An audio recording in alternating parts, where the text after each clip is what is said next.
of last night. Now we turn our attention to the NFL season, which kicks off tomorrow. I need opening statements. Schrager, what are we watching for Sunday night, Ravens and Bills? Oh, it's Lamar and Josh Allen, and they give it to us in week 1. But I am looking at the Baltimore Ravens. They started off the season 0-2 last year, and they lost in Buffalo at the end in the playoffs in the divisional round. Lamar did not play his best game. Can the Ravens start off the season with a statement win and show that they are truly going to be contenders to the Chiefs and Bills in the AFC this season? Yeah, what you're seeing there, they lost that game to KC. That's one thing. They lost this game to the Raiders week 2, and that may have haunted them the entirety of the year. Lewis, Friday night in Brazil, Chiefs Chargers. What are you watching? I'm watching pick number 32 of the 2025 draft. That being Josh Simmons, the starting tackle for the Kansas City Chiefs, who, quite honestly, Brett Veach, the general manager of the Chiefs, stole from the rest of the league, picking him that late in the first round, a guy who's probably going to be challenging for Pro Bowl berths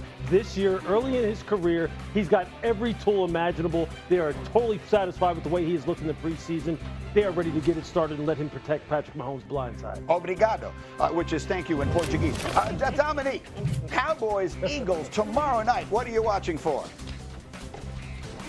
Yeah, I'm looking at the Eagles offense specifically. Last time they went to the Super Bowl and replaced their coordinators, their offense struggled early on, particularly with how to address the blitz. So I'm assuming with the Super Bowl championship under their belt and some more experience for their quarterback, they'll be comfortable, but adjusting to a new play caller and a little bit change in the play design, I think it's something to watch for. I think they'll be fine, though.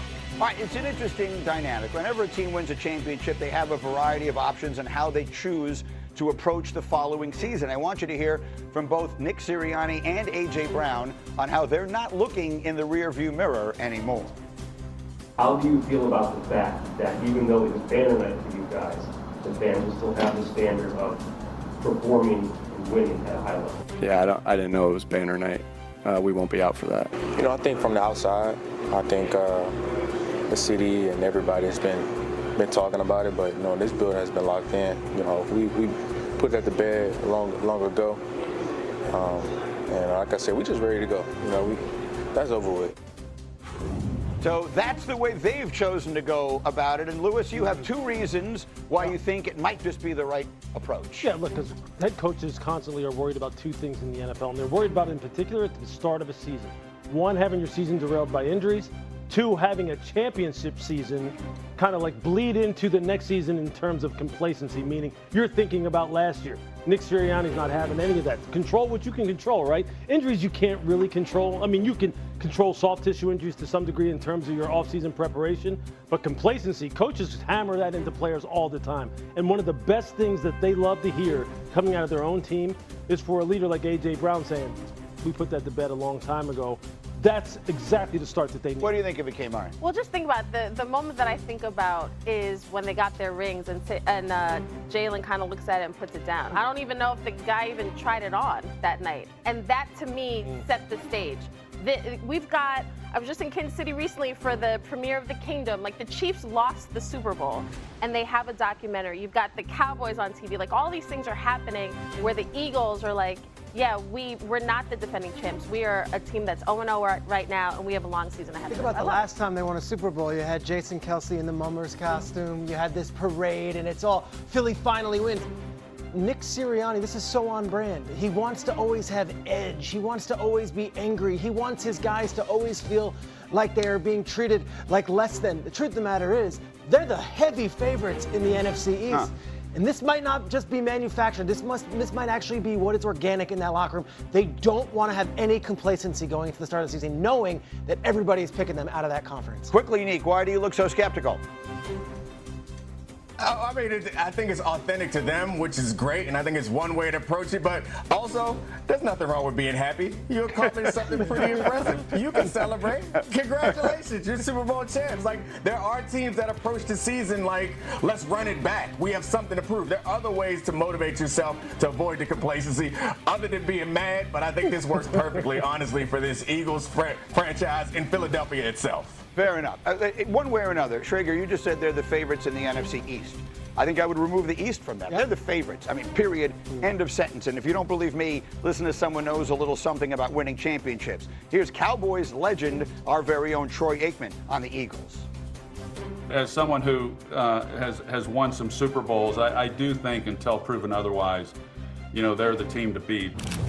There's not much not to like about the Eagles. I do feel that they're the best in the NFC right now. As someone who's won a I love it. I love it. He wouldn't look at the camera when he said it. Yeah. I love that flex. Well, Nick, but it's the same point Nick just made. Like, there's nothing wrong with being happy. There's nothing wrong with making sure that the context of this conversation is, I won 3 Super Bowls, and thus what I'm about to say is important. Yes, It happens. There's nothing wrong with it if you're right, and he's right. Yeah. But is he? Are the Eagles, Louis Riddick, the team to beat? I would take out just the NFC. Are they the best team in football as this season begins?